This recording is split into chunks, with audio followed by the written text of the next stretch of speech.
आपण आज पाहणार आहोत ओल्या नारळाचे गुलाबजाम। तर त्यासाठी मी ओला नारळ घेतला आहे, त्याच्या बारीक फोडी करून घेतल्यात, मागची सालही काढून घेतली, मिक्सरमध्ये त्याचे एकदम बारीक वाटण करून घेतले। आता आपल्याला एका पॅनवरती 1 वाटी रवा घ्यायचा आहे आणि तो 2 ते 3 मिनिटं आपल्याला जास्त लाल होऊ न देता भाजायचा आहे। तर आपण 1 वाटी नारळाचा वाटलेला किस आणि 1 वाटी रवा असं प्रमाण घेतलेलं आहे। तर रवा छान भाजून घ्या। त्यानंतर एका साईडला आपल्याला पाक करून घ्यायचा आहे।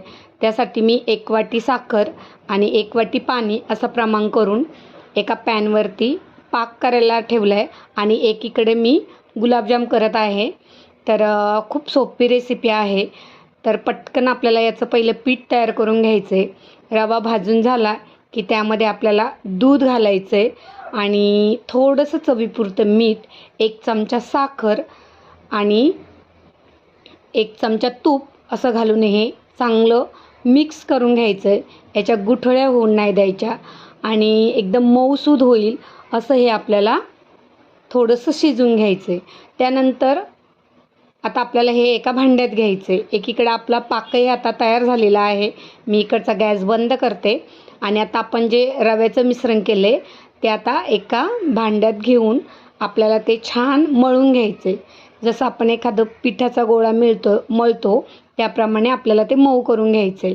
तर यामध्ये आता सगळ्यात लास्ट आपल्याला वेलची पूड घालायची आहे, म्हणजे तिचा छान एक स्मेल येतो। आणि एका मोठ्या वाटीमध्ये मी पीठही मऊ करून घेतलं आहे।